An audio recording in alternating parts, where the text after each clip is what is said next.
పరమందు సింహాసనాసీనుడైన దేవాది దేవునికి నా హృదయపూర్వక వందనములు, స్తుతులు, స్తోత్రములు సమర్పించుకుంటున్నాను. అందరికీ శుభోదయం. ఇది నా మహోన్నతుడైన దేవాది దేవుడు నీ కొరకు సిద్ధపరిచిన వాక్కు. ఇదిగో పాములను తేళ్లను త్రొక్కుటకును శత్రువు బలమంతటి మీదను మీకు అధికారము అనుగ్రహించి ఉన్నాను. ఏదియూ మీకెంత మాత్రమును హాని చేయదు. దేవుని నామమునకు మహిమ కలుగునుగాక. ఈ మాటలు లూకా సువార్త 10వ అధ్యాయము 19వ వచనంలో వ్రాయబడి ఉన్నవండి. ప్రియమైన నేస్తమా, నీ దేవాది దేవుడిది నాన్న నీకిచ్చిన ఆశీర్వాదమును గూర్చి ప్రకటన చేస్తూ ఉన్నారు.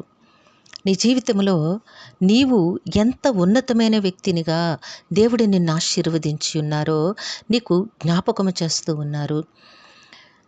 నీవు దేవుని బిడ్డగా బ్రతుకుట, దేవుని ద్వారా నీవు ఉన్నతమైన విజయములను సాధించుట, అనేక మందికి నీ ద్వారా దేవుని నామము పేరట మేలు కలుగుట దేవుని చిత్తమై ఉన్నది గనక ఇదిగో పాములను తేళ్లను త్రొక్కుటకును శత్రువు బలమంతటి మీదను నీకు అధికారము అనుగ్రహించి ఉన్నాను. మీకు అధికారం అనుగ్రహించి ఉన్నాను అని చెప్తున్న దేవుడు ఇది నన్ను పర్సనల్గా నీతో మాట్లాడుచు ఉన్నారు. నేస్తమా, ఏదియూ నీకెంత మాత్రమును హాని చేయదు.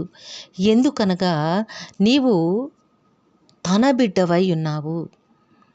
సృష్టి యందు దేవుడు నిన్నెంతో ఉన్నతునిగా మన పోలిక చొప్పున మనము నరులను చేయుదుము అని చెప్పిన దేవాది దేవుడు నిన్ను ఒక ప్రయోజకునిగా, పనికొచ్చే పాత్రగా దేవుడు చేసి ఉన్నాడు.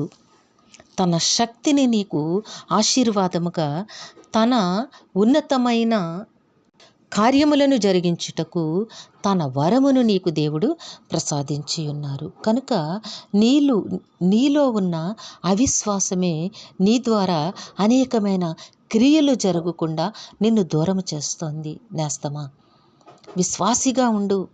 దేవుని కార్యములపై నీవు ఉన్నతమైన విశ్వాసముతో జీవించు. నీ ద్వారా దేవుడు అంతటి అద్భుత కార్యములను జరిగిస్తారు. నీకు అధికారం ఇచ్చి ఉన్నాను. ఏది నీకెంత మాత్రమో హాని చేయదు. కాబట్టి దేవుని యందలి భయముతోనూ భక్తితోనూ విశ్వాసముతోనూ నీవు అడుగులు వేయి.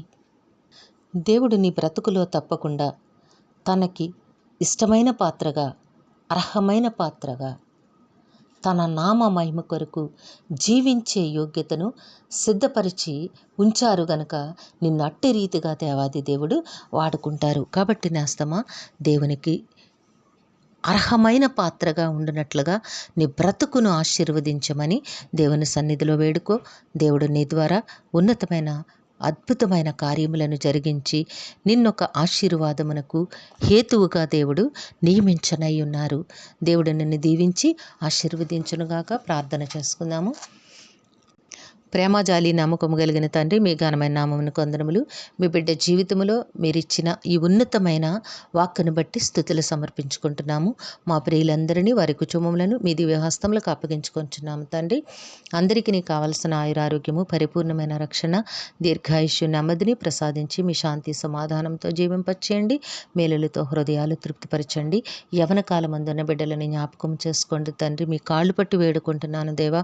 బిడ్డలందరికీ సకాలంలో చక్కని ఉద్యోగములు, వివాహములు, గర్భఫలములు ప్రసాదించండి. ఆనందమయమైన జీవితములు బిడ్డలకు అనుగ్రహించండి నాయన. పరీక్షలు రాస్తున్న విద్యార్థులకు ఆరోగ్యమునివ్వండి. ప్రతి ప్రశ్నకు సరైన సమాధానం ఇన్ టైంలో రాసి ఉన్నతమైన విజయములు పొందుకునే మహాకృపను అనుగ్రహించమని వేడుకుంటూ ఉన్నాము. ఈ దినము పుట్టినరోజు, వివాహ దిన మహోత్సవములు జరుపుకొంచిన బిడ్డలందరికీ మీ ఆశీస్సులు, దీర్ఘాయుష్ను అనుగ్రహించి మీ కృపలో జీవింపచేయండి నాయన. కనికరము కలిగిన దేవుడా, మా ప్రియులు చేస్తున్న పనిపాట్లలో, ఉద్యోగ విధులలో, వ్యాపారముల్లో తోడుగా ఉండి అందరి కష్టములకు అనేక రెట్ల ఫలములు దయచేయండి తండ్రి. ప్రయాణములలో ముందు వెనుకలు కుడి ఎడమలు మీ దూతల కాపుదలుగా ఉంచి క్షేమముగా నడిపించమని సమస్తమును మీ కృపాహస్తములకు అప్పగించుకుంటూ ఈ ప్రార్థన యేసయ్య నామములో అడిగి వేడుకొనిచున్నాము తండ్రి. ఆమేన్. జీవాధిపతి అనే దేవుడు మీ కుటుంబ జీవితంలో ఉన్నతమైన ఆశీర్వాదములు అనుగ్రహించి మిమ్మును ఆయన నామ మహిమ కొరకు జీవింపచేయునుగాక. ఆమేన్, ఆమేన్, ఆమేన్.